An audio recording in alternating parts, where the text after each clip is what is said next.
Dr. Darren, are you in?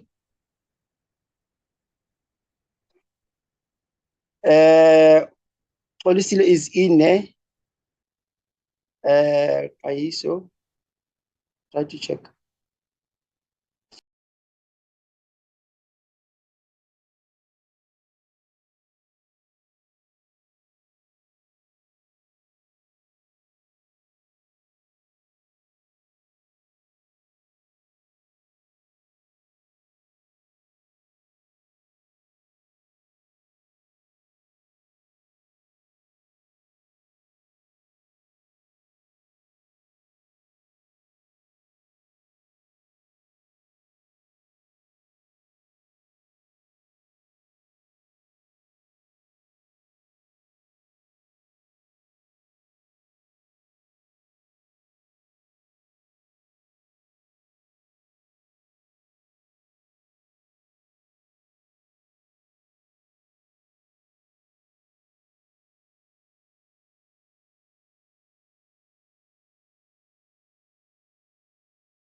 Mashile, Good morning, Chair. how's it? Good in yourself. Yeah, are we fine on the picture and everything? It's excellent, super excellent, Chair. Perfect, perfect. Yes, Okay. No, that's fine. We'll start at 9. yes.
Good morning.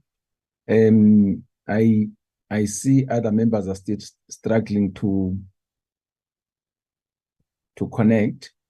Let's give them a few minutes. Thank you.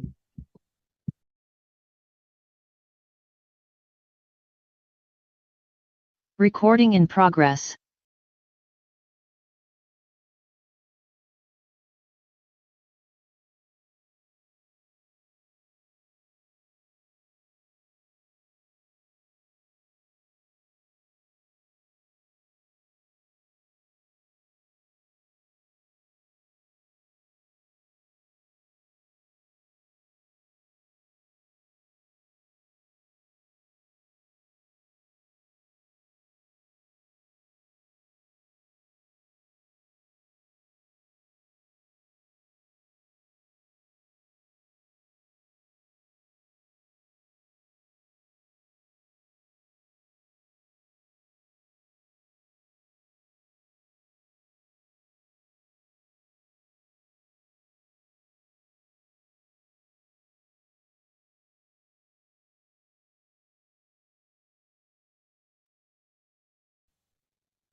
Other members, let's start. The other other members uh, will keep on joining. Others are struggling to join. I think it's the weather, but that's fine. Good morning, everybody.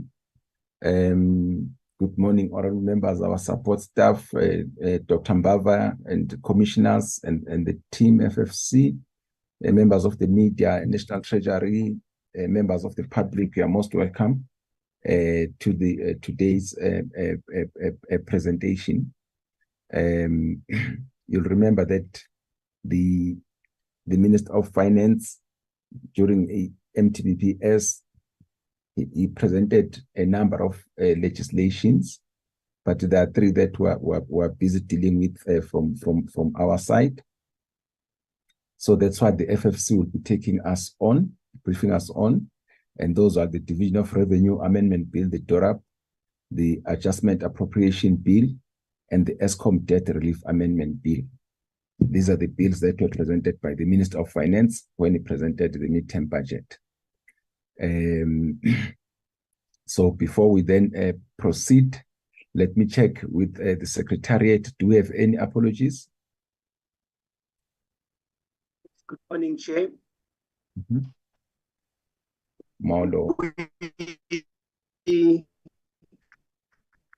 have had the delayed up. Hello, Chair, can you hear me? Can hear you. Please continue. Hello? Yes. Yes.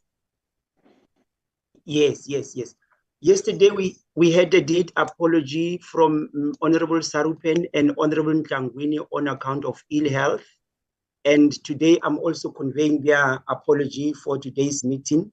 We also have an apology from Honorable Kwankwa, who is attending the Chief Whips Forum meeting today. Thanks, Chair. Thank you. I see Oral Mare. Oral Mare, do you have something to say? Thank you, Chair. Now, I just want to mention Honorable Sorupan is being booked off until the 2nd of December. So just noted his apologies for all forthcoming meetings until the 2nd of December. Thank you. Thank you, Honorable Mare. Can we wish all the oral members speedy recovery? We were missing them here in our meetings. Dr. Mbava, before I let you come in, let me register a displeasure from our side, from the FFC, about the late documents that were presented to us. We had requested that the documents be given us on Friday, but they only came yesterday. That presents a big problem for us because we don't have enough time to go over the documents and our research team. Can you please correct that going forward? Thank you. Then I'll then allow you, Dr. Mbava, the commissioners and your team to make a presentation. Thank you.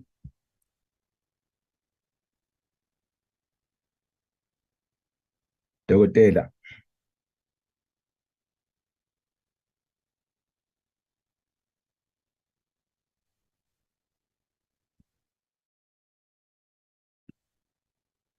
Yes, thank you so much, Honorable Chairperson Buthelezi, and good morning to yourself and the honorable members. Let me apologize, Chair, for the late submission. This is something that will be corrected going forward. It will not happen again. Please note our apology on that. Chairperson, I'm accompanied by commissioners who might be on the platform. They will join as they are available. And then I'm also accompanied by the 3 researchers who will be assisting me in the presentation today, Mr. Sianda Jonas, Mr. Tando Ngozo, and Ms. Sasha Peters. There are also other staff members from the Commission who might also be on the platform. Thank you so much, Chairperson. If I can go to the next slide.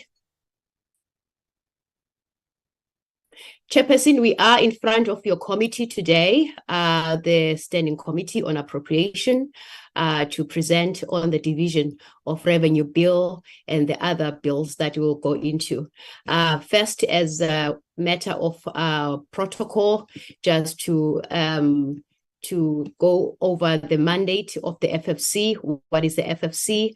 The Financial and Fiscal Commission is an independent, objective, impartial and unbiased constitutional advisory institution. It is a permanent expert commission with a constitutionally defined structure, set of generic responsibilities and institutional processes. The commission has the responsibility rather to advise and make recommendations to Parliament, to provincial legislatures, organized local government, and other organs of state on financial and fiscal matters. Its primary role is to ensure the creation and maintenance of an effective, equitable, and sustainable system of intergovernmental fiscal relations in South Africa. In terms of the Constitution, we specifically advise on the equitable share and allocation of revenue as indicated on Section 214, subsection 2 of the Constitution, on government guarantees, provincial taxes, municipal fiscal powers, provincial loans and municipal loans, and all these legislation pieces. It's very important to note that these can only be enacted after the recommendations of the Financial and Fiscal Commission have been considered. The next slide. In terms of our presentation, today we're going to take the committee on our analysis of the global economic environment and the domestic environment. And then we will also discuss the appropriation bill, the adjustments thereof for the 2023 financial year. We'll also look at the allocations, the changes in the provincial and local government in terms of the division of revenue. We'll also look at the Eskom debt relief bill and our advice thereof. Finally, we'll provide the committee with our recommendations on the medium-term budget policy statements. Thank you so much. I would like now to hand over to the next researcher. Thank you, Chairperson, and good morning, honorable members and honorable Chair. I'll be taking you through the economic overview and prospects section. And what we see is that the global economy is expected to grow by 3% in 2023. That is before slowing down to 2.9% in 2024. And what we note here as we look at this picture, we see that a disproportionate share of global growth, both in 2023 and 2024, is expected to continue to come from the Asian region. This is despite the weaker than expected recovery that comes from China. But more specifically, what we see is that geopolitical tensions, including the Russia-Ukraine war and the recent Israel and Palestine conflict, will weigh on economic activity and can contribute to a further slowdown in growth. But moreover, what we see is that the rise in interest rates by central banks to fight inflation, that too continues to be a risk to global economic activity and the prospects thereof. So we are entering another period of uncertainty as it relates to growth.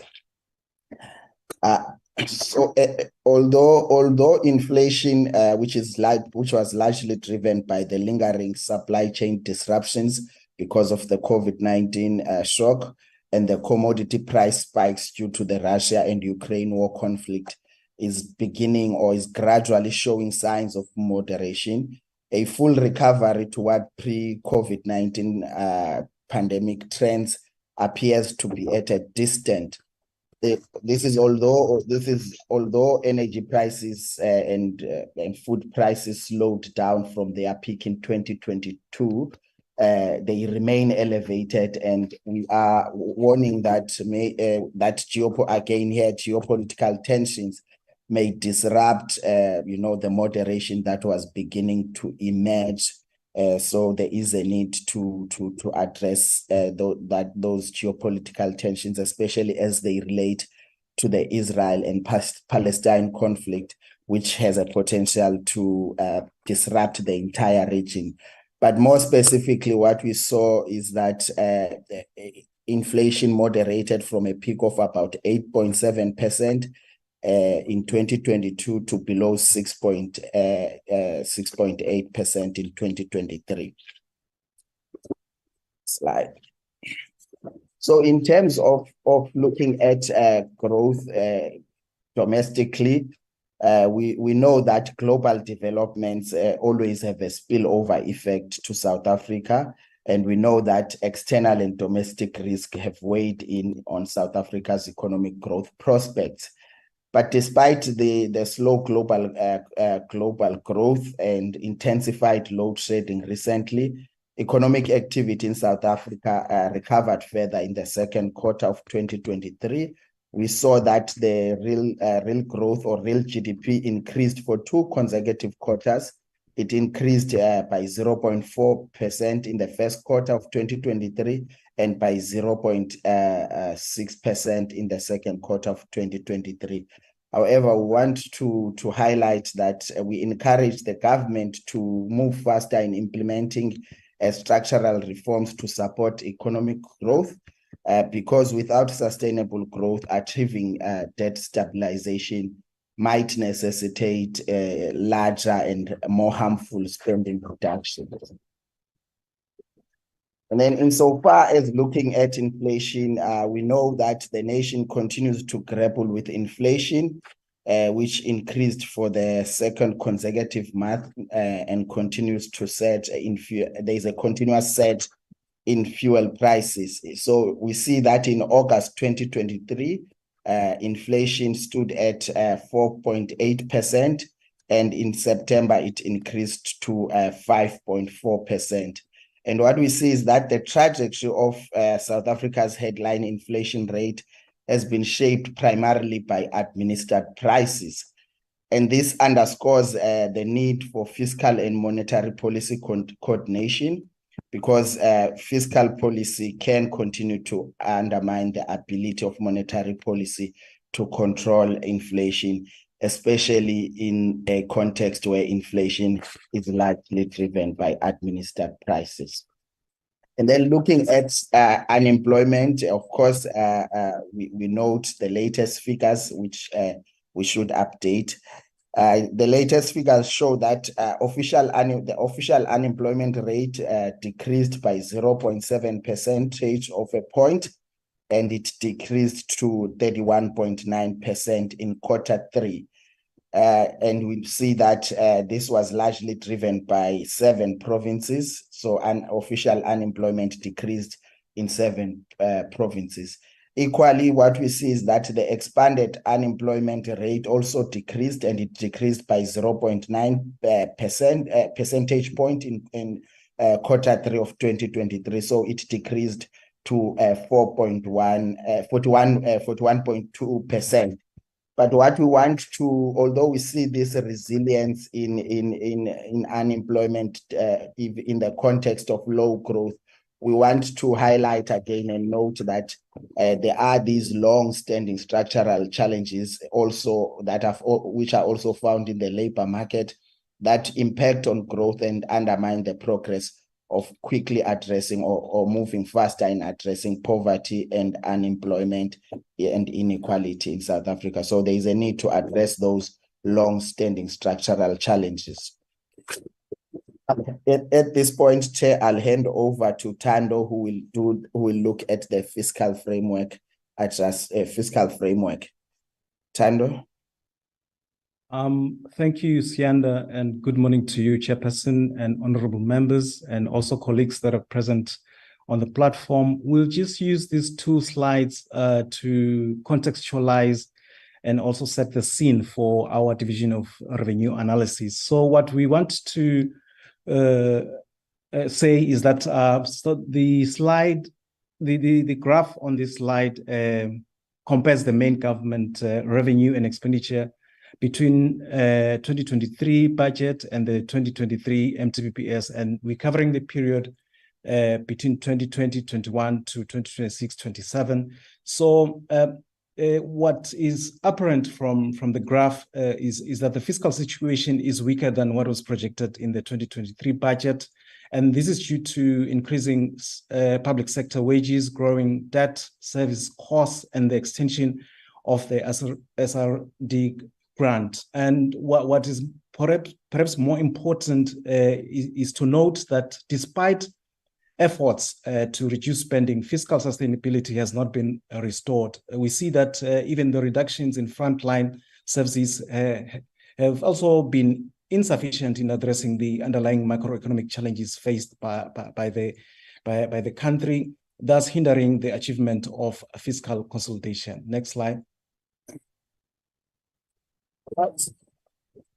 So in terms of debt stabilization, so the graph here on this slide illustrates the primary balance, that is the difference between government revenue and non-interest expenditure and debt service costs, and we are covering the period between 2020, 21 to 2026 and 27. So according to the 23 budget, a small primary surplus was projected for the fiscal year 2022-23. However, this surplus did not materialize as expected due to increasing debt and interest expenses. And we see that an important indicator for predicting the trajectory of South Africans' debt to GDP ratio suggests that the country's debt levels will rise. Secondly, what we want to bring to the attention of the honorable members is that to stabilize debt to GDP ratio, it is necessary to achieve a primary balance that considers the debt ratio and the difference between average interest rate and the GDP growth rate. So a primary surplus is required to stabilize debt when the inflation-adjusted interest rate exceed the growth rate. So in a way to illustrate this point, we use a scenario where we assuming a 1% GDP growth rate and a 3% inflation, as well as a 2% primary surplus will be needed in that scenario. Secondly, if the growth rate increases to 2% and we have a 1% surplus would be sufficient. And when growth rate is at 3%, then a neo-zero surplus will be required. This highlights the significance of implementing fiscal consolidation measures to achieve and maintain the projected surplus. Yeah, with your permission, Chairperson, may I hand over to my colleague Sasha to proceed with the presentation. Thank you, Tanda, and good morning, Chairperson, members of the committee and other colleagues. This section covers the 2023 Adjustment Appropriation Bill, and we also provide some views on spending by functional category. If we can move to the next slide, please. The Adjustment Appropriation Bill, together with the Division of Revenue Amendment Bill, makes provision for increases or decreases to allocations tabled in February. And for the 2023-24 financial year, net in-year adjustments amount to 10.3 billion. And the need for adjustments is largely prompted by lower than anticipated revenue, as described by my colleagues, and the need to cover the costs associated with the 2023-24 wage bill agreement, which amounts to around 24 billion. It's also driven by the need by increases of 14 billion to interest costs associated with borrowing. Now, at the time when Budget 2023 was tabled in February, the appropriation bill amounted to 1.077 trillion. And then to assist with catering for the various in-year spending pressures, the 2023 adjustment appropriation bill records a net downward adjustment amounting to 12.4 billion. So essentially, we've had to cut spending on a number of fronts to make provision for the required adjustments. Provinces require the greatest assistance to cover the costs associated with the 2023 Public Service Wage Agreement. And as a result, the Provincial Equitable Share PES allocation is adjusted upwards by 18 billion. And this is included as part of the direct charges on the National Revenue Fund. And it should be noted that this allocation is only in respect of the two most labor-intensive departments at provincial level, namely your education and health departments. Then 1.6 billion is added to the cooperative governance vote and is aimed at providing assistance for damage caused by floods. And the Commission welcomes financial support to assist with the rebuilding damaged infrastructure. And we advise that to avoid delays and issues around poor quality, that Parliament receive regular updates on progress in this regard. Then with respect to rollovers, there are two votes, namely the Home Affairs and Basic Education, that are requesting for funds to be rolled over. Now, rollovers usually result due to slow spending or challenges with spending, and the likely implication of this could be delays in service delivery. If we take the example of the Department of Basic Education, the rollover relates to the school infrastructure backlogs grant, which is linked to your CD program. Now, if the department is unable to overcome the factors that prompted the need for rollovers, the implication is that there will be delays in infrastructure delivery. Part of the DBE, Department of Basic Education rollover, is also with respect to learner-teacher support materials, specifically workbooks. Now, given that spending over the medium-term expenditure framework, including in the basic education sector, is going to be constrained, it is important that inefficiencies that slow down delivery of key educational inputs are minimized, whether it's about improving system-related issues or strengthening oversight over infrastructure delivery. Moving to the next slide, please. Much of the 2023 Adjustment Appropriation Bill is about implementing baseline reductions and thus freeing up resources to cover pressures resulting from the wage agreement and interest increases. And these are categorized as unforeseeable economic and financial events. And the table on this slide shows a selection of the 41 votes and how adjustments were implemented. And some of the votes that saw quite significant reductions include your human settlements, higher education and training, social development, and basic education. And generally, the cutting has affected your conditional grants across the board, but especially those that fund your social infrastructure. And again, the implication is that the impact of these cuts will be felt most at the subnational government level, where conditional grant funding is heavily relied upon to develop school infrastructure, housing, and other developments. Then the reduction to the higher education and training vote will see a 2 billion rand reduction in the university program, specifically in respect to student loans and bursaries. And the concern is for those needy and deserving students that won't get cover. And I mean, as we know that the sector is currently confronted by a number of challenges, including with its entity, the National Student Financial Aid Scheme. So there's an urgent need to, especially now with limited resources, to improve governance and systems within the NSFAS so that it can properly target students in need of assistance, and properly target and vet students in need of assistance.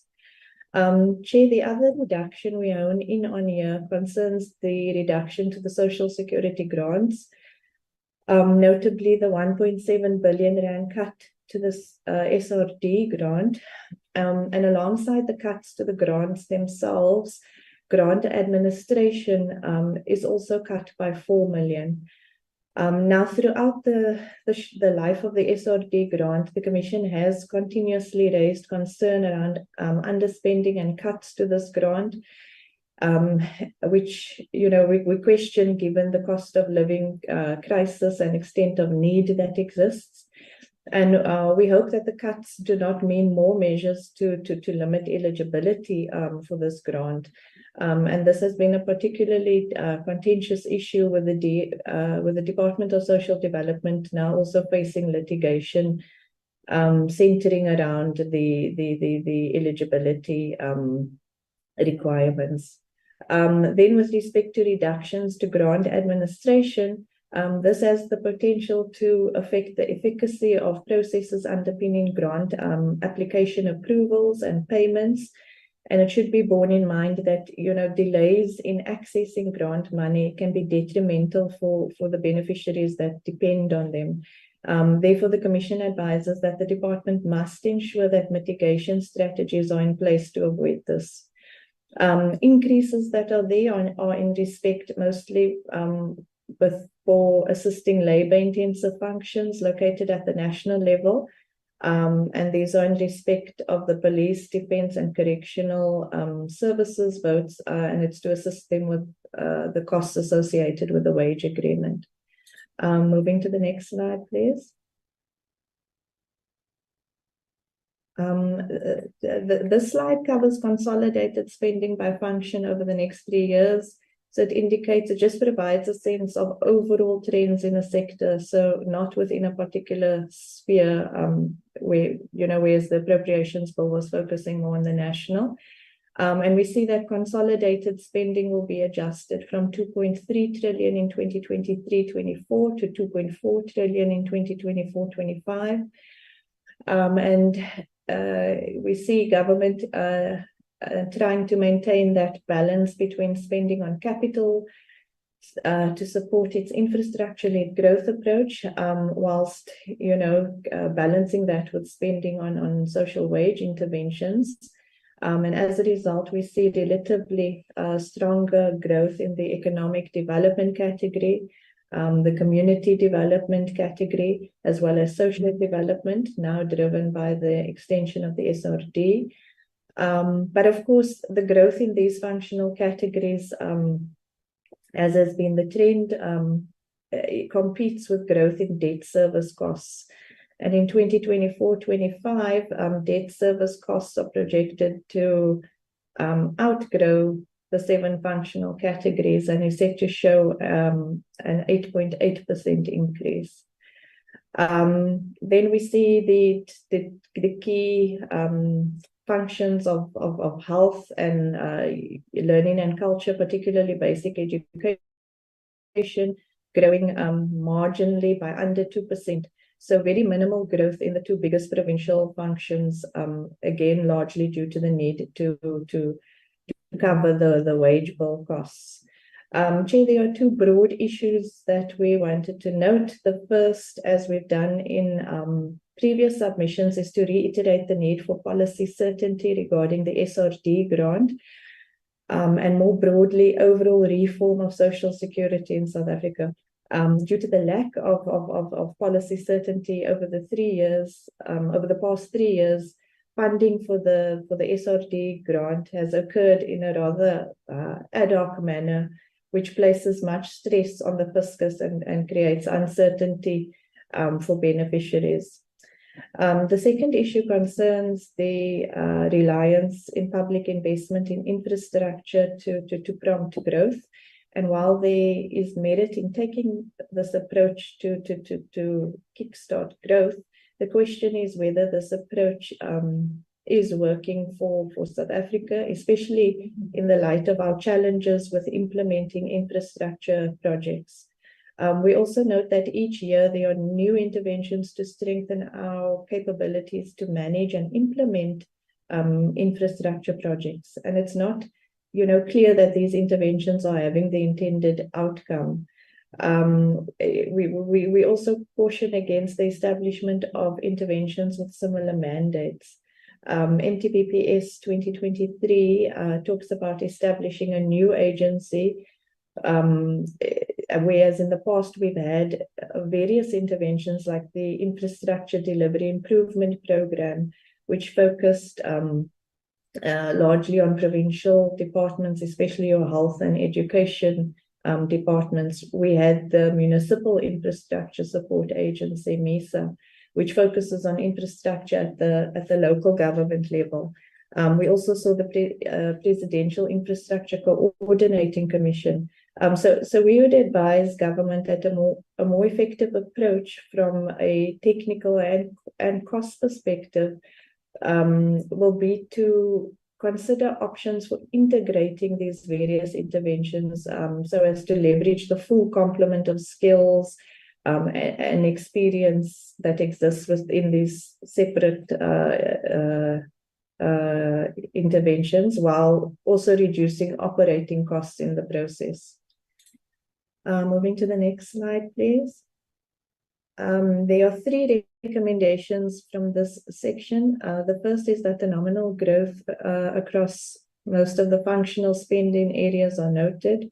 However, if the protection of spending is not accompanied by the delivery of quality services, then it remains a mere technical budget exercise. Secondly, we call for policy certainty on the way forward with the SRD grant, as the continued extensions disable effective planning.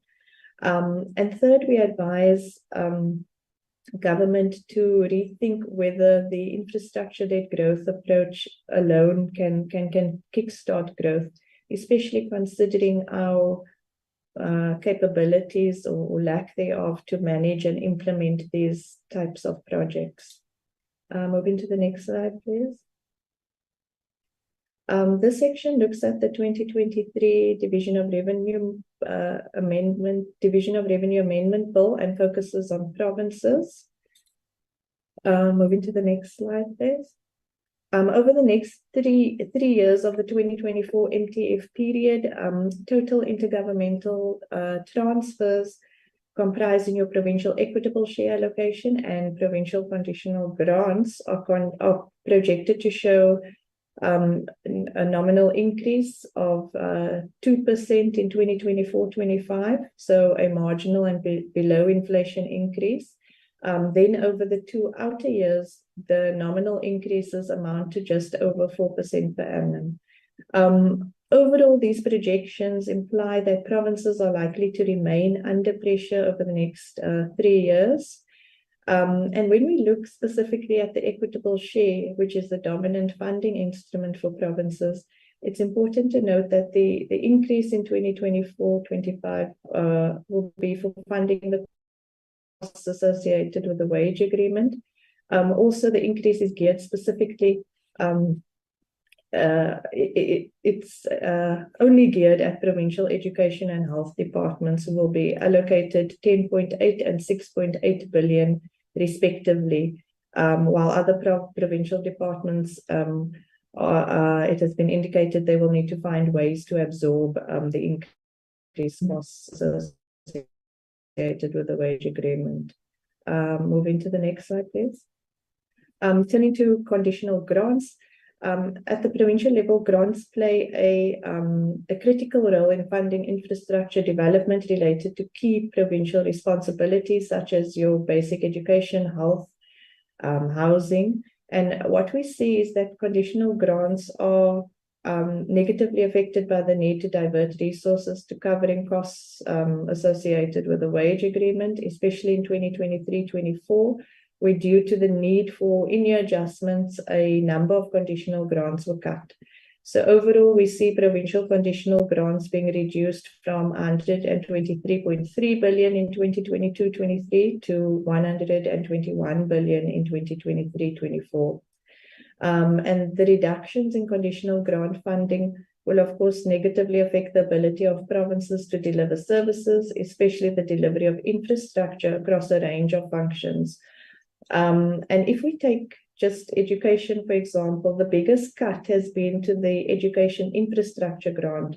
And while this conditional grant is supplementary in nature, a number of provinces rely solely on the EIG for education infrastructure funding. And so school infrastructure is likely to be quite significantly affected.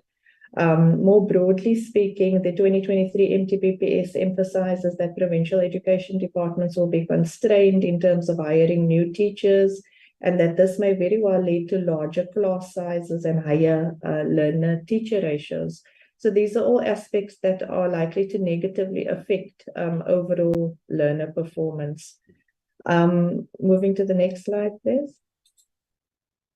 The main point on the slide, as captured in the third bullet point there, is that when we view the growth profile of key sources of provincial revenue, which are projected to show below inflation increases, and we view this against the rising costs associated with the delivery of services relative to the need or demand that exists, the implication is that infrastructure development, as well as major reforms such as your NHI,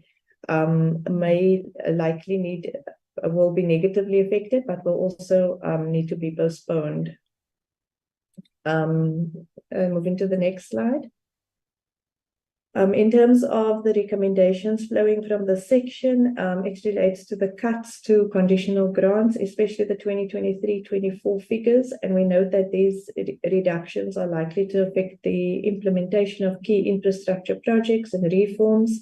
And as a result, the Commission recommends that government develop a comprehensive funding plan to ensure that implementation of key projects or programs stay on track for completion.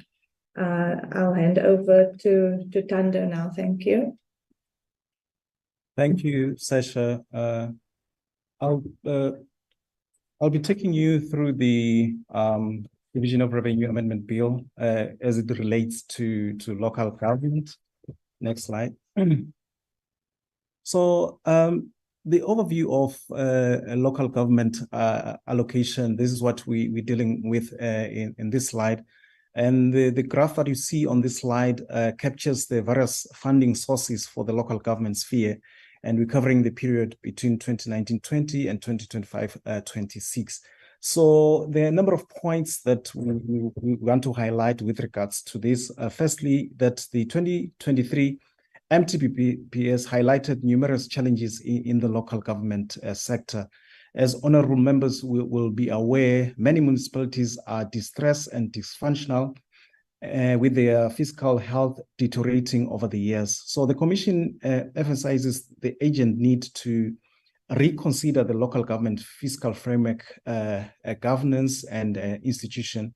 It is crucial for municipalities as the closest government entities to the people to prioritize service delivery. Despite financial constraint, the Division of Revenue should address this issue. The local government sector will receive 501 billion in the 2023 MTF. And out of this amount, 302.5 billion is allocated to unconditional grants and 159.5 billion to conditional grants. So this allocation reflects a decrease of 168 billion compared to the 2023 budget review. The Commission acknowledged acknowledges the limited growth in funding for local government and emphasizes the need to address inefficiencies in the sector, especially as resources become more scarce. Next slide. So in this slide, we're looking at the local government equitable share, and the graph that you see on this slide compares the nominal local government equitable share, that is with no inflation adjustment, against real local government equitable share, where we then adjust for inflation. So what we want to note is that the local government equitable share will receive additional funds in the 2023 MTEF without adjusting for inflation. The growth rate is 5% in the current financial year, 6% in 24-25, 5% and 4% respectively in the outer years of the MTEF. However, when we adjust for inflation, the equitable share will not experience any growth over the MTEF. So with that in mind, the Commission recommends that government consider increasing the real growth rate of local government equitable share to protect poor households from the increasing cost of free basic services. And the last point that we want to make with regards to this issue is that while local government equitable share funding is necessary, it is equally important that municipalities focus on efficient resources utilization and maximizing their own revenue sources. Next slide. So in this slide, then we're looking at conditional grants, and the graph on this slide compares the conditional grants nominal and real growth rates. What we want to note in the first instance is that the Commission supports reconfiguring and revising the grants like the Urban Settlement Development Grant, the Integrated City Development Grant, and the Municipal Infrastructure Grant, particularly because they enhance municipalities' ability to address climate change.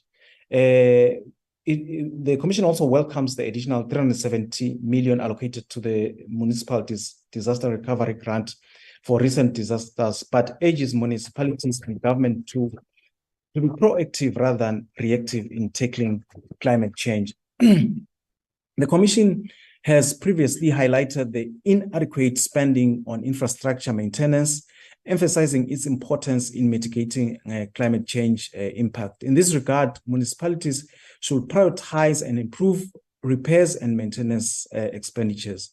Or what we also want to note is that conditional grants to local government will see a 7% increase in the 2024-25 financial year, followed by diminishing growth rates of 5% and 1% in the subsequent years.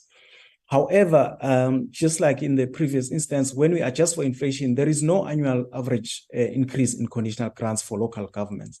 This trend concerns the Commission for the simple reason that there are existing infrastructure backlogs in the local government sector.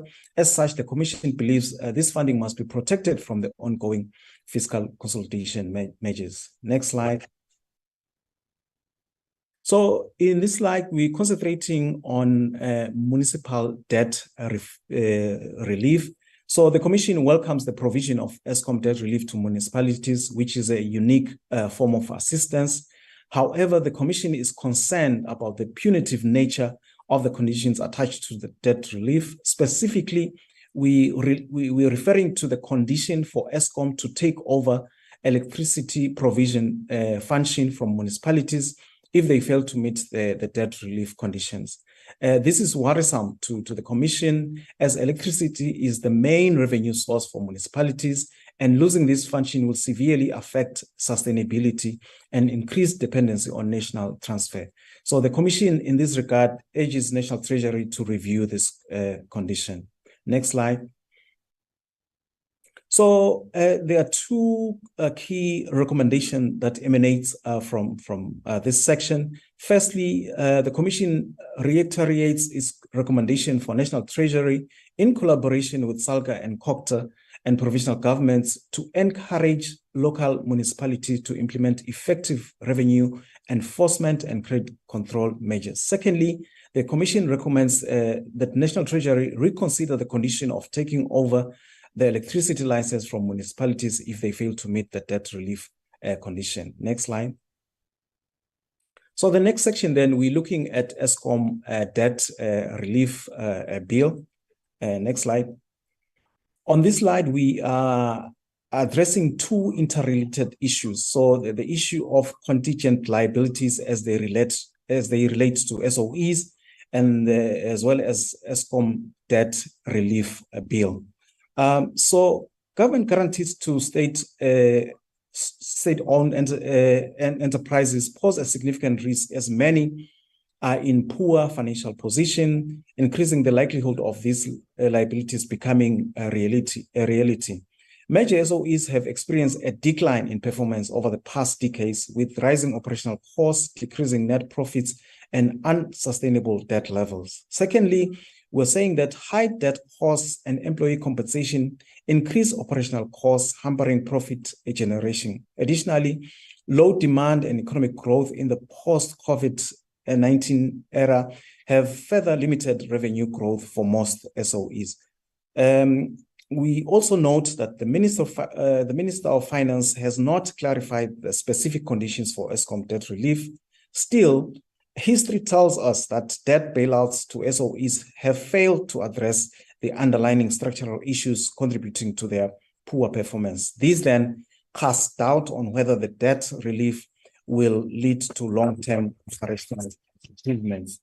Lastly, we're saying that the conversion of Eskom debt relief into an interest-bearing loan means that Eskom will have to repay both the principal amount and the interest. So the effect on the fiscals will depend on the interest rate specified in the loan agreement and the Eskom's ability to make those interest payments. However, what we want to emphasize is that without substantial structural reforms and addressing the underlying causes of the financial and operational issues, it is unlikely that Eskom will be able to meet this debt obligation. Chairperson, with your permission, may I now hand over to our chairperson, who's going to make the closing remarks. Thank you.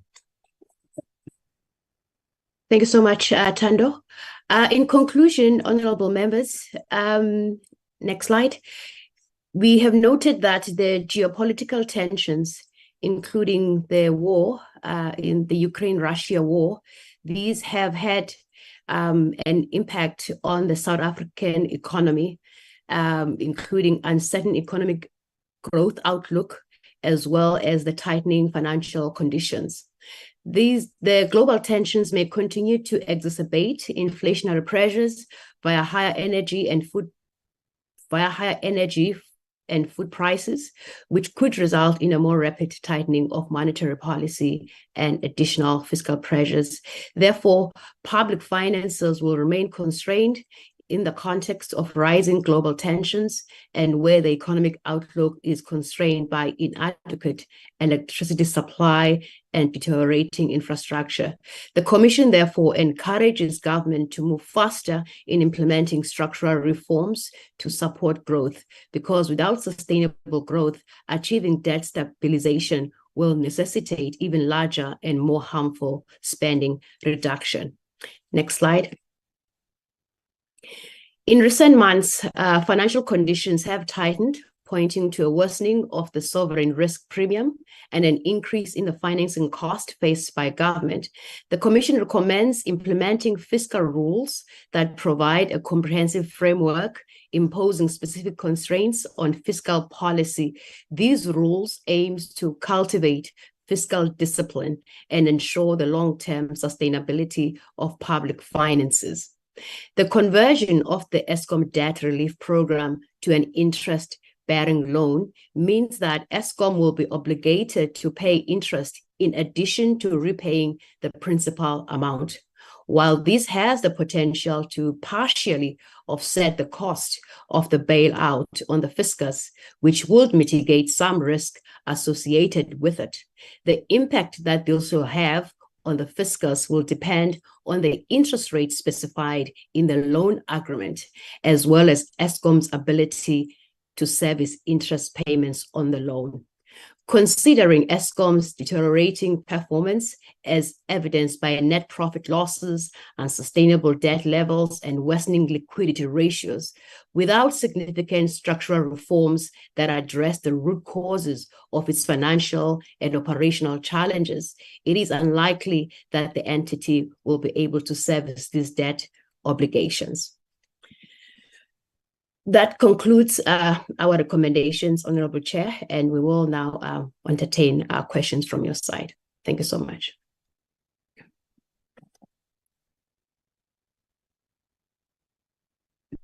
Thank you, Dr. Mbava and the team for the presentation. I will now allow the honorable members to interact with the presentation. Honorable members, you know how we do it. Can I have indications of honorable members who would like to ask questions or comment on the presentation? Tobias. Honorable Tobias. Mlenzana. Honorable Mlenzana. Matafa. Honorable Matafa.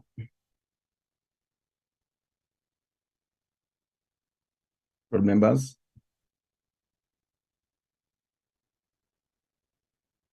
Any other honorable member would like to have a bite? Okay. Closed. Let me recognize Honorable Tobias. Honorable Tobias, please come in. Thank you, Chair. I also welcome the presentation and good morning to all. Chair, FFC is a sort of a think tank by the South African government, which its resources come from the fiscals. Therefore, the expectation will be for FFC to make meaningful contributions towards policy stances that are taken by government. And so far, I'm not sure to which extent do they influence the fiscal policy. In the presentation, the issue of fiscal sustainability has occurred on many occasions. And also the recommendation of fiscal consolidation. This has found space in the current MTBPS. But here is a clear suggestion that the growth rate should be at 1% to realize a surplus. Now, given the geopolitics and the tensions that has been mentioned just with the last slide, but also the generic challenge of the wage bill that has been ballooning, even if there's a downward trend in terms of its growth. Is there a specific policy proposal apart from that of fiscal sustainability and this 1% growth rate that can see growth at least going beyond 3% that FFC can recommend to National Treasury, or such debates having taken shape to ensure that we see a sustainable growth and also having surplus and reserves like we used to have in the past? Because this 1% surplus will not address even disasters that might occur beyond just your COVID challenge, because we don't know what the future looks like, whether in terms of natural disasters or any other disaster. And apart from raising challenges in terms of where we need to curb spending, what else in concrete terms can we get a suggestion, 2 or 3 pointers that you can argue about going forward? Chair, let me pause there. Thank you, Honorable Tobias. Honorable Lenzana, please come in.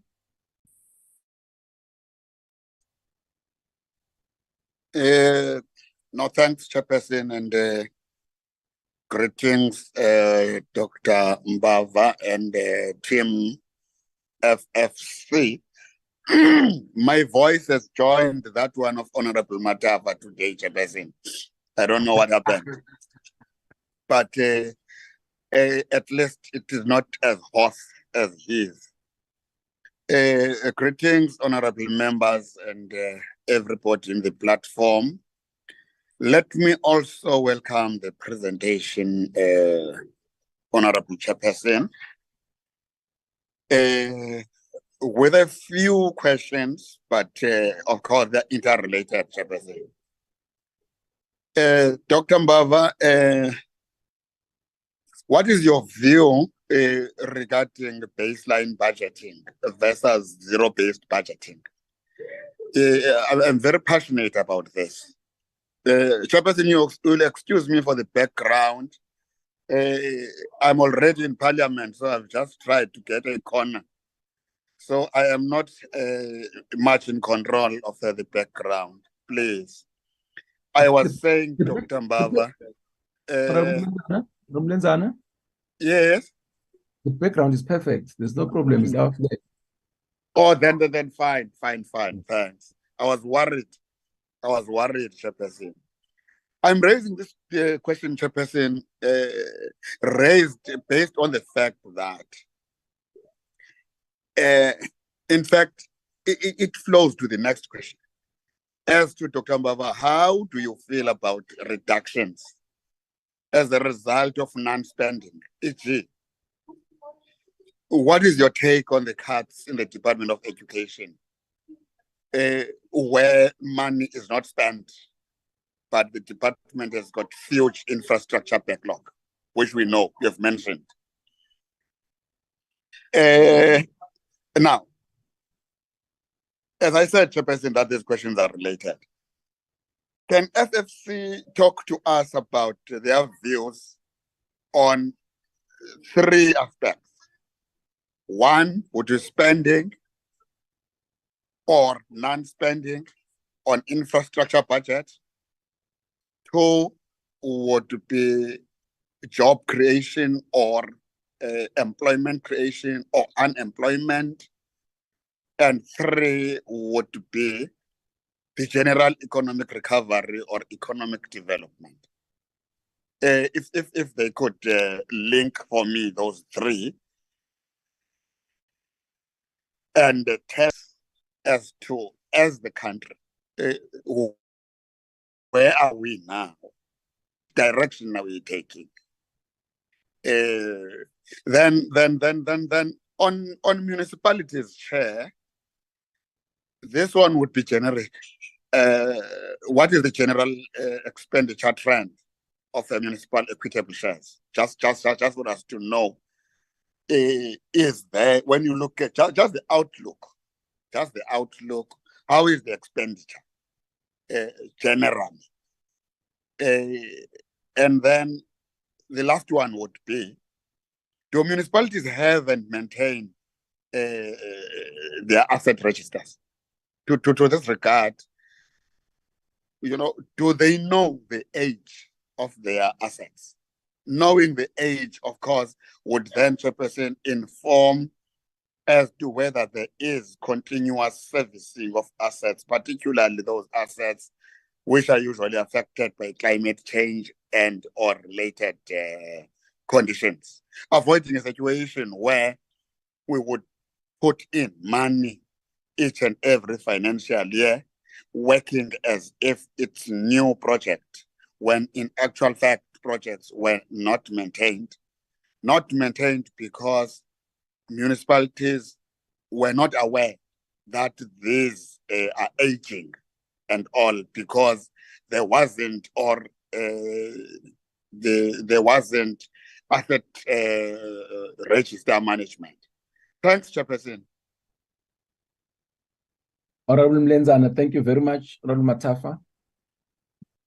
Thank you, Chair. Good morning, Chair, Dr. Mbava and the team and members on the platform.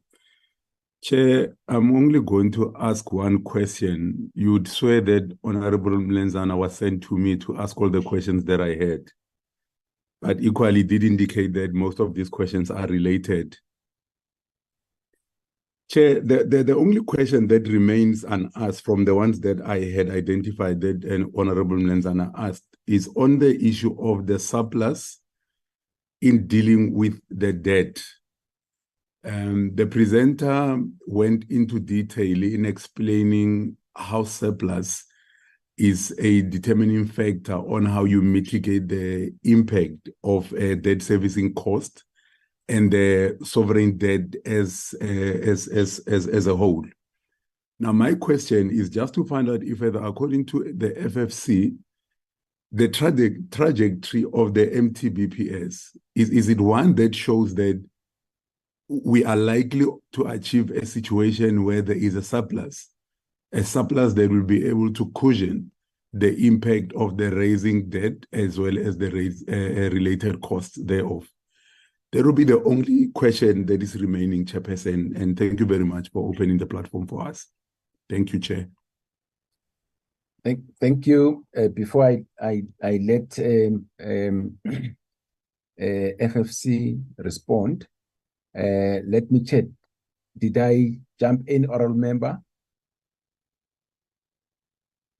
Okay. Before I go back, let me check. Honorable Tobias, anything that you'd like to add? Not for now, Chair. Okay. Honorable Lenzana? No, thanks, Chair. I'm fine. Honorable Matafa Isaac Hayes? Thank you, Chair. I'm covered. Okay, thank you. Let me also add to the questions that have been asked by the honorable members. I'm worried about the debt stock of municipalities, because I don't think that we were keeping our focus on it. It may come up and just surprise us. So to try and deal with that, there's this question that I would like to ask. And let me just emphasize again what we usually say, that if we don't have answers now, please go and research them and send them back to us ASAP. I'm saying, one, on the debt, what is the debt to GDP ratio of municipalities? What is the associated debt service costs of that? The likelihood of defaulting on the debt. And lastly, on the debt, how much of that debt is due for redemption this year? Remember, some municipalities, especially the metros, have got can go to the market and raise a debt. And usually we don't focus on that debt. So now that we are dealing with them, I think it's information that we'd like to have. In the presentation, you do make a point that we seem to be pushing infrastructure led growth, despite the failure of infrastructure to perform. What are you proposing?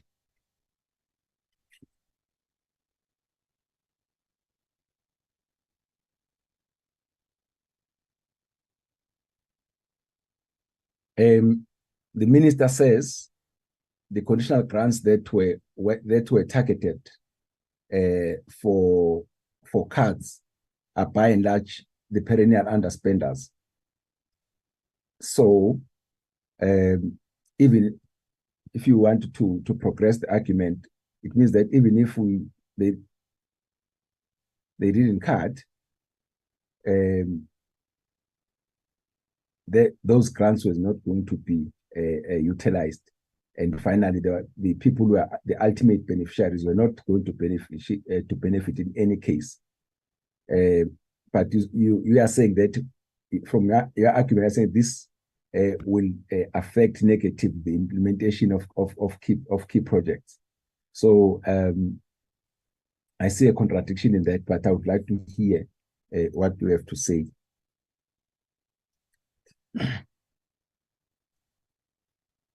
Lastly, you are making a valid argument about both the equitable share and conditional grants, that although they are increasing, the they are only increasing nominally, but not in real terms. So we are calling for additional funds so that we when they increase, they increase in real terms. But again, there's always a worry about the debt and the debt service costs, which are increasing. Where do you propose this money should come from? I would like to hear you. And broadly, what do you think the role of the municipalities should be in ensuring that there's economic growth? Because most of the problems that now we're talking about, consolidation, cutting expenditure, and so on, is because of lack of growth in the economy. So what do you think the role of the municipalities should do in concrete terms to make sure that at the end of the day, they also contribute to economic growth? Remember that the investments that we talk about, the investments that come out of the investment conference that the president holds annually, at the end of the day, they must find expression in a particular municipality. So they're a very important component of this. So my question is, what do you think the role of the municipalities should be in economic growth, and how do you think their performance at the moment is? Thank you very much. Dr. Mbava, taking back to you. Please respond to the questions. Thank you so much, Honorable Chair, for the questions from the honorable members. Some of the questions will probably need us as the Commission to research them and advise in writing. I would like now to ask the researchers if they have any responses at a technical level to some of the questions which were asked. Sianda, Tando, and Sasha, in that order. I'll come in towards the end. Thanks.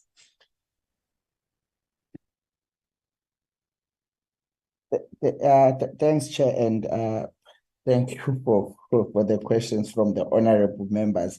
I think I'll just deal with the question around the issue of growth. And I think from the onset, I must say that it's quite a complicated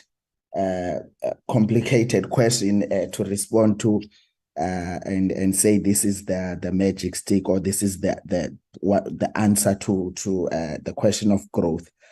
And because there are some immediate constraints that are there that are facing the economy, that inhibit the economy from growing.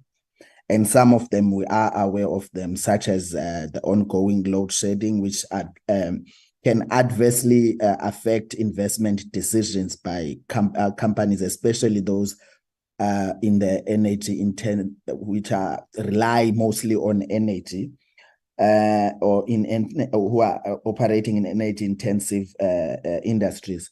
But also we know the fact that we have logistics, in the logistics sector, there are a number of challenges, especially which are faced by Transnet especially.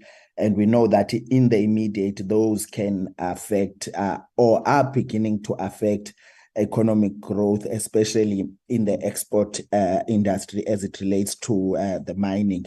We've seen the volumes of exports or the volumes that are transported by Transnet have decreased considerably. But at the same time, there are other long-standing structural issues that impact South Africa's growth potential, which must be addressed, and these might deserve a long-term view. These include things such as poor educational outcomes, the lack of competitive markets, high barriers to market entry, and also poor network industry. So these are some of the things that inhibit long-term growth. So there are some immediate challenges that we face, but there are other long-standing challenges that we face, which must be addressed to unlock growth. And I think although we say we support an infrastructure-led growth, That is not to say that we say South Africa's economic problem is a supply side problem, where enough supply of infrastructure would then unlock growth. We do recognize that it is also a demand-led challenge, a demand problem. It comes from the demand side. So hence you would, in our articulation, we say South Africa's fiscal consolidation must, cushion certain expenditure items and not, cut so much that it would then affect South Africa's aggregate demand. But there is a need to cut to ensure that we stabilize debt. So that is where we are in terms of infrastructure. We do not say the problem is a supply side problem, and a sufficient supply of infrastructure would then unlock growth. We take a bit of a view of saying that while it is a supply side problem, it is also a demand side problem. Hence our stance on fiscal consolidation that cushions certain expenditure items, including infrastructure and including social spending, to still support aggregate demand. So those are the few questions that I would take, Chair, and allow other colleagues to come in as well. No, thanks, Chair and honorable members for the lively engagement. So Honorable Tobias speaks about what could be done over and above fiscal sustainability and fiscal consolidation, and a specific policy proposal for growth, as well as the primary surplus. So these are all interrelated issues. What from where we are sitting, what becomes important then is to strike the balance between all of them. So we make the point in our presentation that in order for you to stabilize debt, which is important, you can't even begin to speak about growth without speaking about debt stabilization. But the formula that is useful in analyzing the trajectory of debt is that which looks the relationship between growth and real interest rate, which is interest rate when you when you adjust for inflation. So the first problem that we have as a country is that growth, as Sianda has already alluded to, is being undermined by predominantly our energy supply that is intermittent, and that is affects the productivity. And then secondly, even if you have produced what you've produced, how then do you take it from the production line to the market? Because the rail and transport logistics sector is also malfunctioning in many ways, as we've seen the problems with Transnet. So therefore, you have a problem of growth that is structurally low because it is being undermined by the energy supply and the logistics. So therefore we and the other question was whether we see the materialization of the primary surplus. In our view, it is unlikely to materialize because when we analyze the situation, growth will in the medium term will remain lower than the real interest rate, meaning that the ability of government to stabilize debt then is questionable. So that's the kind of balance that we're talking about, that we need to look at this thing holistically. And we make the point that what has to underpin the entire thing is a very coherent macroeconomic policy that will ensure that even the fiscal consolidation is anchored by what we want to achieve at the macroeconomic level. So that's the that's the point that we want to make with regards to these key issues. Honorable Mlenzana asking about the baseline versus zero budgeting. Well, broadly, without maybe going into much detail, it's important just to realize that baseline budgeting is about is a form of budgeting that you build on the previous budget. So going forward, you look what was allocated previously, and then you try to allocate going forward based on that. So that's baseline budgeting. But whereas zero budgeting, you kind of like starting afresh. You are justifying every budget item, and from where we are sitting, baseline budgeting is much easier to implement because you are building on the past. Whereas zero budgeting might be very complicated then, because in justifying each budget line, you'll have to look at many things, and in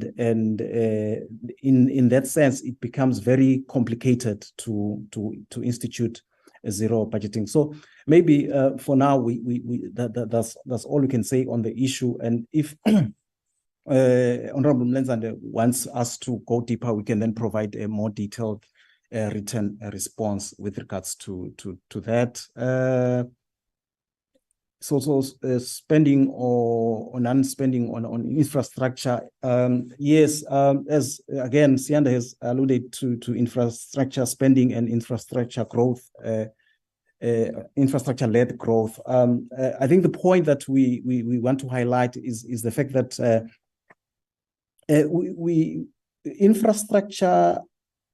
infrastructure spending is very positively correlated to growth, and it's the right thing to do. If you are targeting growth, then infrastructure spending becomes important. But I think the challenge that we're having is there are a lot of infrastructure projects that have not been well packaged so that they can be implemented, and because of that, then the infrastructure, the benefits that we should be realizing as a country from infrastructure spending, we don't realize them because these projects that are in the pipeline have not been well packaged, and they are not bankable infrastructure projects that can be implemented in a manner that will ensure that we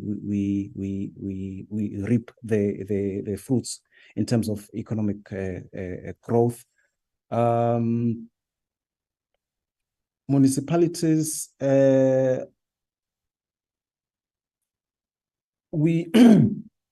the general, what we've seen is that the fiscal consolidation, the way it has been instituted, we see that it has targeted infrastructure grants. So therefore, spending as it relates to infrastructure has declined because of the fiscal consolidation exercise. And like we've highlighted the outlook as even looking at the MTF period, we see that this is continuing. So that's the trend that we've witnessed. And the point that we're making is that instead of cutting these grants, maybe we should be looking what is it that is even causing the underspending, because there might well be issues of capacity that can be addressed and ensure that these funds are spent, instead of us then saying because they are not spent, therefore we want to cut. Asset registers, from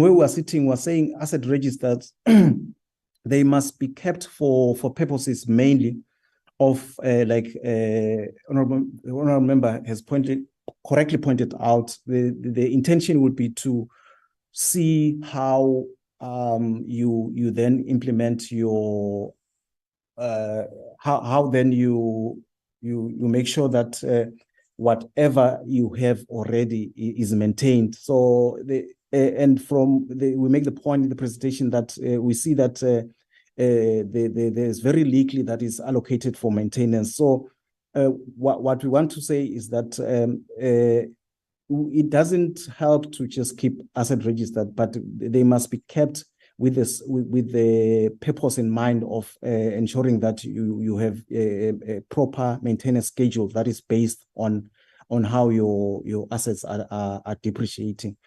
I think I've taken care of the question by Honorable Matafa on the surplus. I think we've explained that and the trajectory thereof.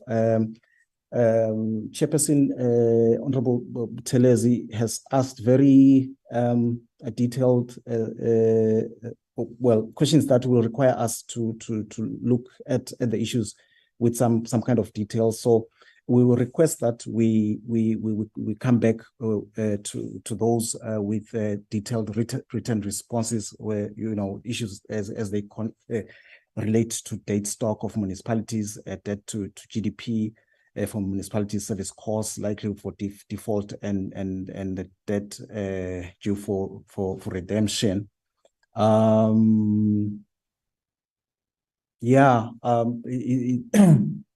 The fact that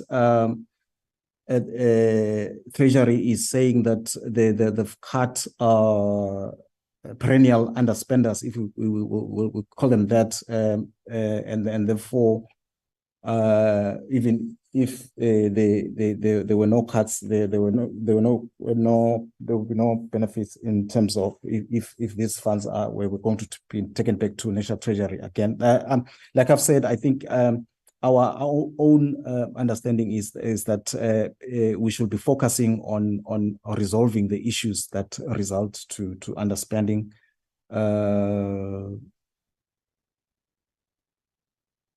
Role of yes, again, the role of municipalities in economic growth. Can we request to come back with a detailed response on that one too?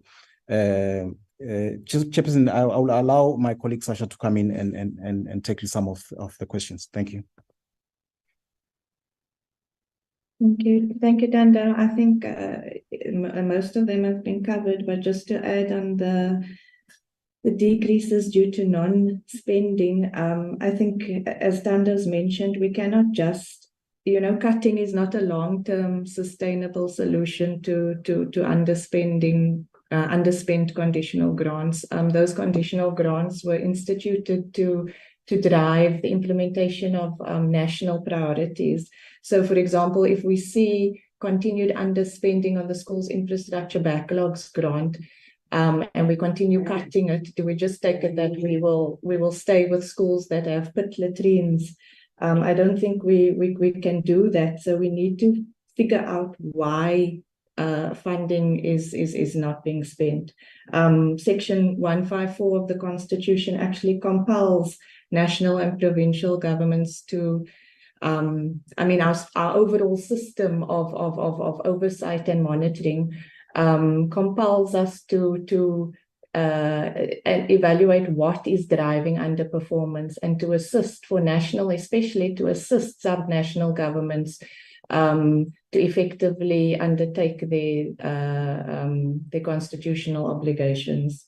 I think with respect to the infrastructure also, apart from packaging, we also need to invest in sectors that are most likely to impact on economic development. So it's your transport networks, energy, water and sanitation. Those are exactly also the sectors where we are struggling. And for as long as we rely also on ailing and underperforming SOEs to drive infrastructure investment, we will face problems. So we need to fix that. And some of the factors that can assist will be your basics, your skills development, your strong monitoring and evaluation. So a lot of this is about just fixing those basics that are currently lacking. Thank you, Chair. Thank you so much. Honorable Kaiso, thank you so much for the question on the fiscal surplus, whether as the Commission we foresee a fiscal surplus in the future. I think the researcher has I haven't asked that. a question, Dr. Mbava. I'm still on the queue. Apologies, Honorable Kais. I think it's Honorable Matafa. Thank you so much. The question around the budget surplus. I think maybe the question should be, if you have to turn that around, to say, is the fiscal framework credible? The fiscal framework will be credible if we believe that the policy objectives that we agree upon for the next 3 or 4 years within the MTEF are going to be achievable. Then we can say that is credible. Then we can say if we project a primary balance surplus, it is possible. If we have to look back in the last 2 years or so, despite implementing austerity measures and reductions in expenditures, the desired outcomes of restoring the fiscal sustainability path have not really been met. Why? Because we've had fiscal risks that have come into the fore. What are those risks? The risks that have competed for the fiscal envelope have been the SOE bailouts, which have become quite exorbitant.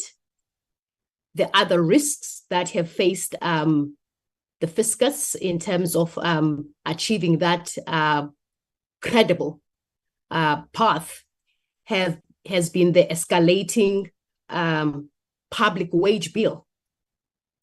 So even though we might say we have a plan, but when these risks come into the fore, and now they veer us from the path that we have set, it means that achieving a sustainable fiscal path and achieving a primary balance becomes a risk.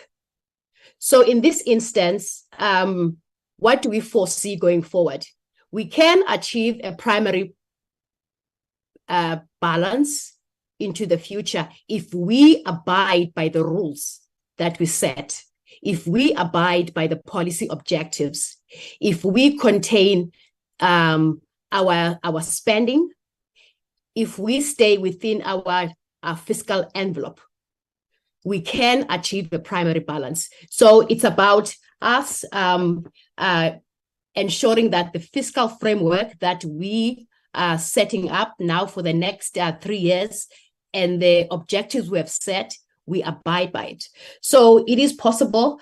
However, we need to be aware that in the absence of any other windfalls, as we've had the windfalls of the commodity boom, the only way now for us to constrain debt and to stay within our budgetary limits is for us to either contain our spending or to find other sources of revenue.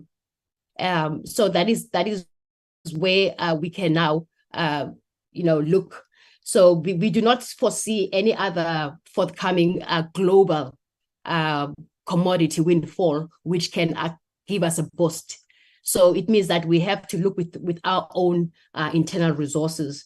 So it is possible if we abide by the fiscal framework and make sure that it's credible, we can achieve a primary balance. But it means that we must also control the risks, the competing risks that always come into the fore. Thank you so much. Thank you so much, Chairperson. I think I will end and pause there and hand back to you. As indicated, some of the questions will require us to submit them to yourselves in writing. Thanks. Thank you. Honorable Kaiso, please come in. Chair, Yeah. can I make follow-ups? Thank you very much, Chair. Honorable T, just hold, I'll come back to you. Okay, Okay, thanks, thank you Chair. very much, Chair. And sorry for coming, apology for coming late with the question when answers have already been provided. But I want to check quickly with FFC on is there any research that we have done with regard to the role of the South African foreign exchange reserve, funds which are being held there, whether can they be of any assistance in future in the country if we are in this trouble such as this one,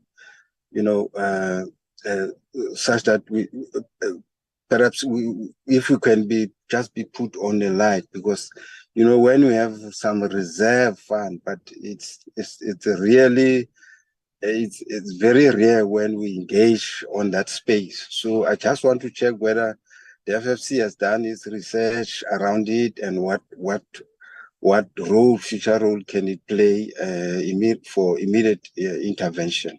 Secondly, I just want to, do you have policy problem or policy gap in as far as macroeconomic policies are concerned? Is it the issue of implementation failure, or is it the policy shortfalls? Thirdly, or lastly, is on the issue of I wanted to ask about the high market the market demand accessibility. What are you referring to there? Because immediately when you talk about market accessibility, it would I just guess there's something to do with or anything to do at the production level relations there. Thank you very much. Thank you, Honorable Kaiso. Honorable T. Chair, thanks, and sorry for belaboring the point that I want to make. You see, Chair, a suggestion is made that we need to stabilize debt to ensure growth. That is a very generic statement to make. It does not answer to a question where we say growth has been undermined by logistical challenges. And here, one logistical challenge is mentioned, the energy supply. But let me make a different argument. You see, if you measure the South African revenue shortfall, it will tell you that it is beyond just having a logistical challenge. It tells you of a society that is having an uneven growth, where, in fact, South Africa has been seen as the most uneven society. And we are not addressing that in a capitalist environment. And now, any policy intervention becomes okay? Whether you're going to increase company taxes or you're going to increase personal income tax, it still does not solve the gist of the matter. And in the same vein, the FFC says, in terms of its economic outlook, that 3.5% downward growth is going to be realized the world over. And it only articulates it to the Ukraine-Russian debacle and so on. But it does not even locate it in terms of the loss of market share in relation to the South African context, as to even if there was stability in terms of the geopolitics, where do we lose our market share as South Africa now? Now, the South African the South African Reserve Bank then tries to stabilize price by implementing this inflation targeting policies. Now, either way, the demand side grows because of certain reasons, because you yourself says we're a demand-driven society. But then Dr. Mbava says we must find other revenue sources to be a credible economy. Now the question becomes how and when. And that's why I challenge you, because we're a think tank, to give us 2 pointers that can assist in this debacle and not just analyze the challenges we have. I've not even ventured into the debate on how we've serviced our debt. I've never ventured into how we're tried to manage the wage bill, how we've taken money from provinces that underspend. I've not gone there.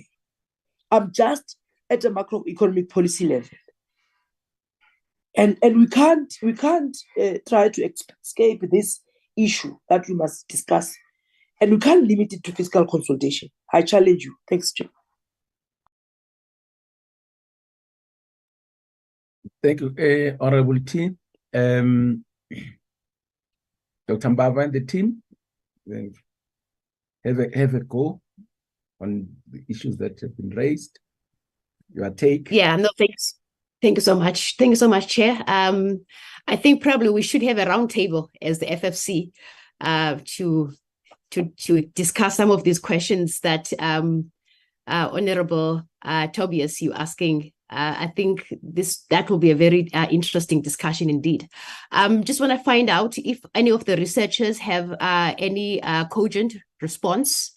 In the absence of that, we can send a detailed response in writing. Tando Sianda, any responses, or can we send something in writing? We can send something in writing, but I think maybe it's what we're saying in terms of market accessibility. We're just saying there are high barriers of entry that inhibit especially small businesses from participating in the market. So we're saying addressing issues such as that would enable South Africa to grow in the long term. And we say while also, there are implementation failures and there are policy gaps, but more importantly, we say the challenge is much more structural, and we have to address those structural challenges in order to unlock growth in the long run. And we do make the point that there are some immediate challenges that face us, but there are other long-standing challenges that face us. And I think we take the point that growth has been uneven, and there's been a rising inequality, or we've sustained our income inequality, and those are the issues that we should address. And some of the issues are, of course, fiscal policy can contribute in addressing it, but some need a broader policy debate insofar as how do we then address it? What levers enable people to participate in for example, as it relates to income inequality? What levers enable people to participate in the labor market such that there is a reduction in that inequality or inequality that comes from income? And so there are those issues that fiscal policy can contribute, but on its own, its impact would be limited. And I think we take the point around price stabilization, that there is continuous debate around price stabilization versus you stabilize prices at what cost to the economy. And I think that debate is bound to continue. So those are a few remarks, but we can provide overall responses insofar as written responses. Thank you, Chair.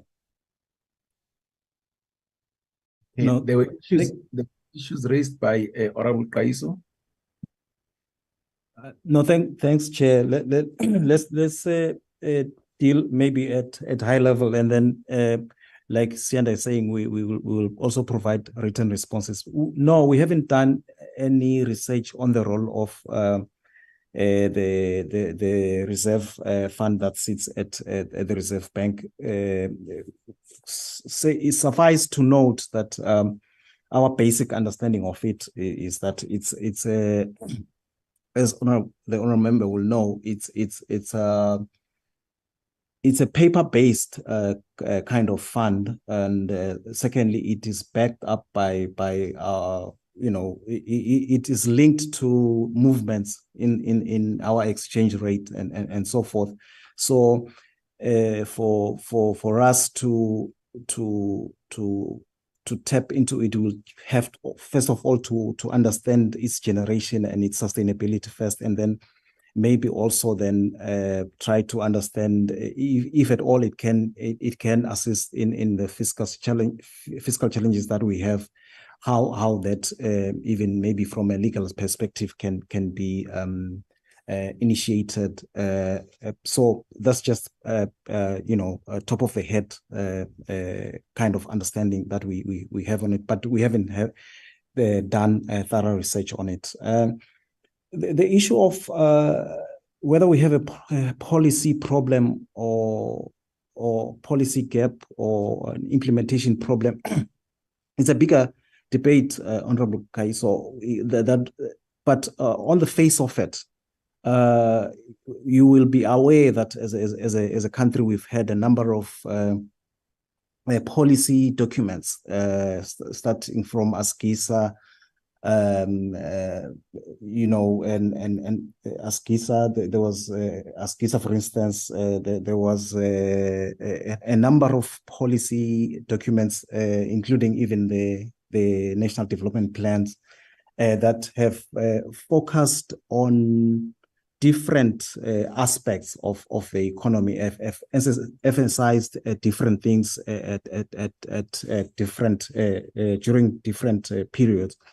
But the point we are making is that we need a macroeconomic policy that will focus on key things that we want to achieve as a country based on our comparative advantage. What is it that as a country we can capitalize on and enhance growth, and then craft our policy around that understanding, so that we have a coherent macroeconomic policy that speaks to our comparative advantage.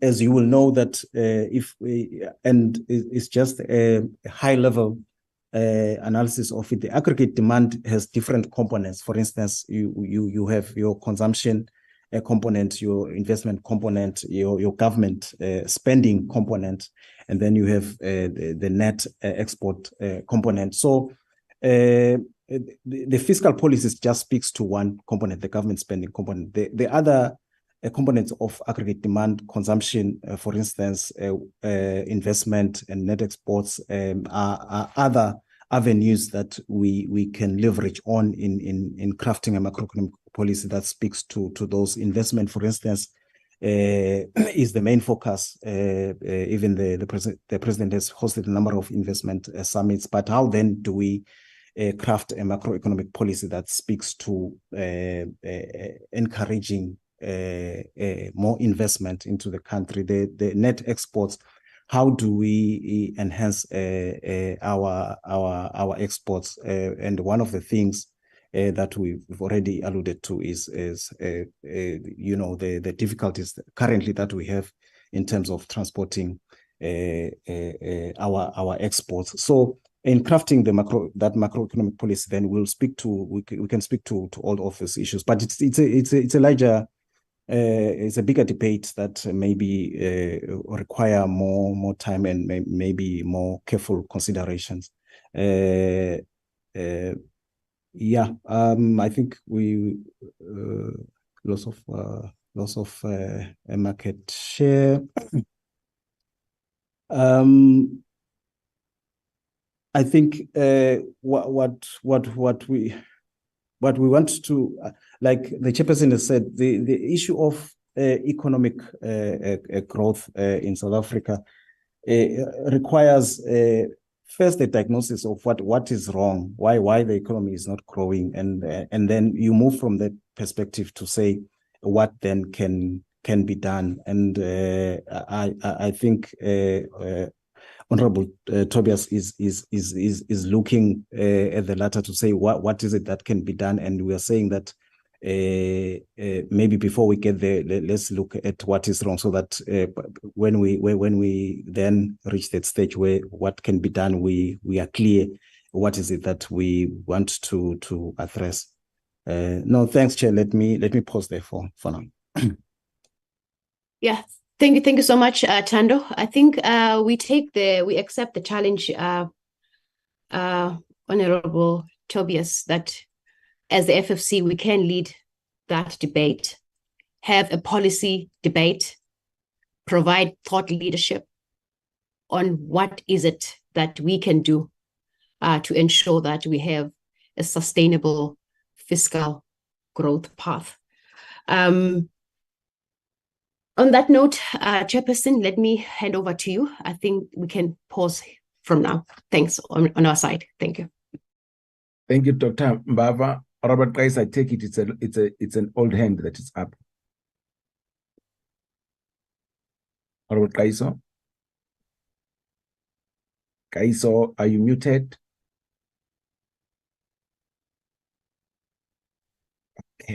Okay. Let me take this opportunity and Dr. Mbava and the team, thank you very much for engagement. Those issues that you wanted to go and have a further look into, please do that and do provide us with the answers. They'll definitely help us. We know that in social sciences, like the one we're dealing with, we don't have a 1 + 1 is equal to 2, right? Somebody may come up with 11, but that's fine. We want to hear your perspective on the issues that have been raised. As FFC, you have got a constitutional mandate to advise us. But thank you very much for the presentation and the way you have dealt with the questions which were raised by the honorable members. Thank you. Thank you so much, Chair. Thank you.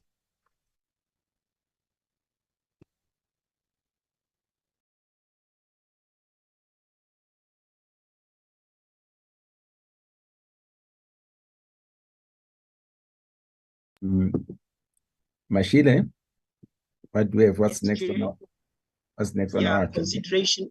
We need to consider and adopt the 4th term program. Yeah, please let's flight it. Okay.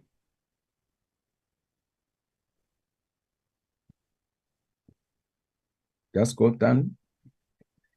Start us from Friday. Mm-hmm. From Friday. Should I go down? No. Right. Friday. Today is Tuesday. So what are we doing tomorrow? Yes. And right. Tomorrow we don't have. Yes.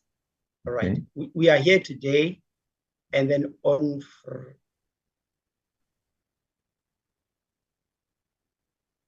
Just a second.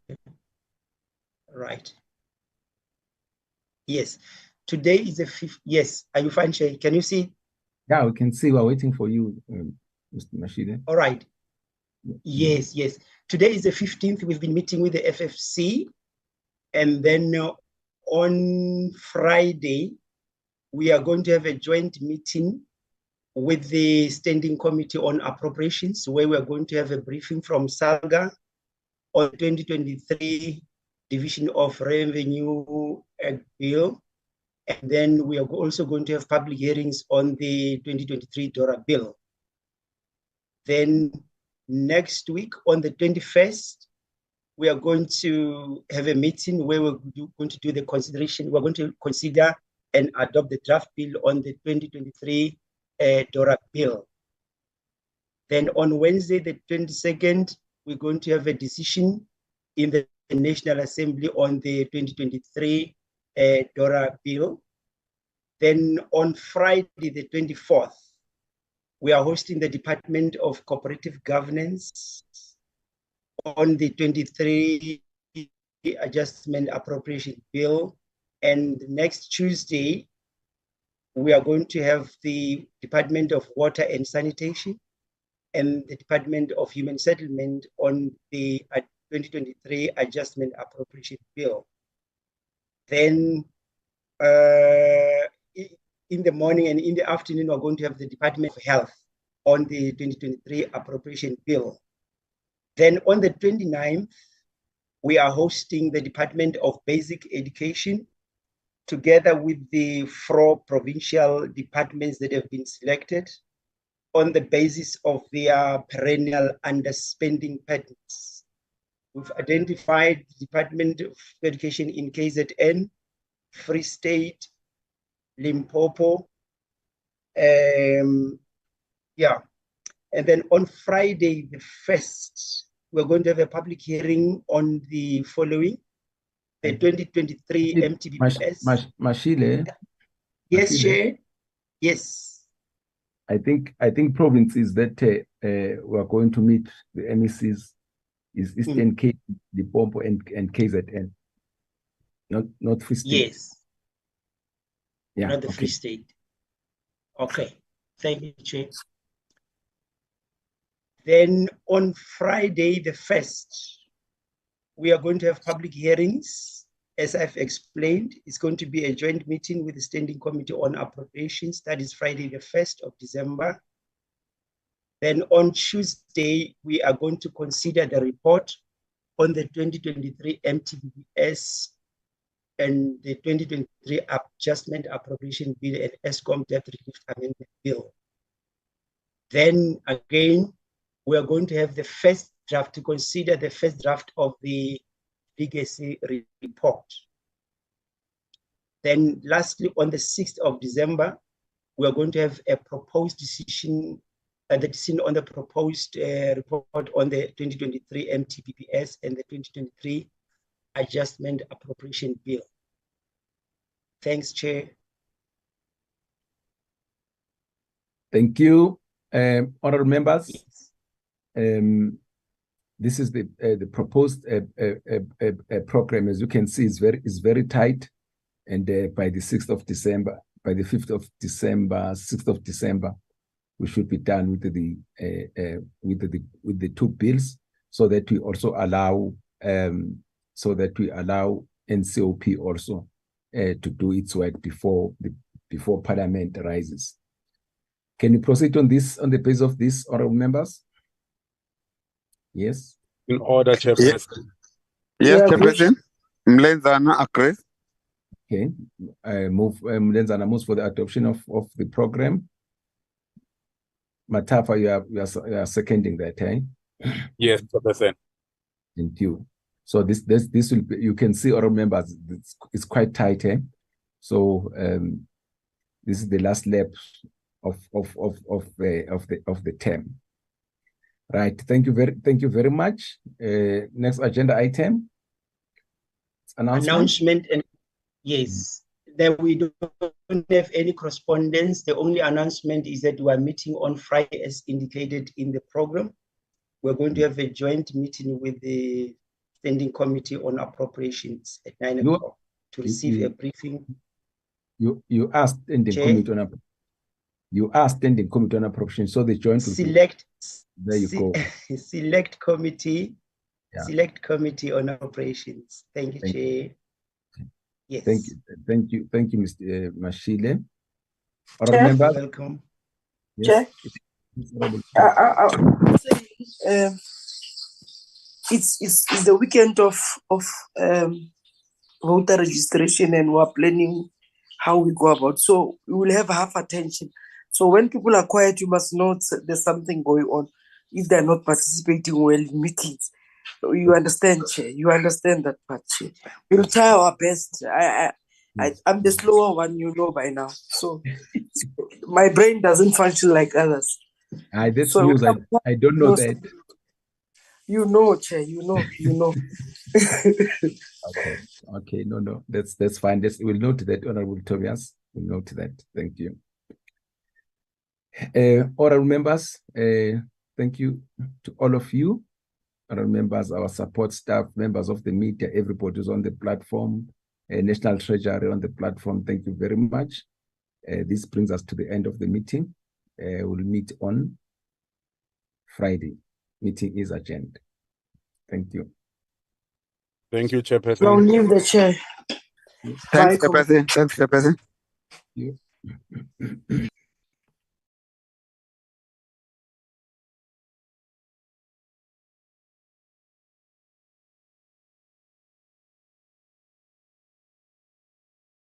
Record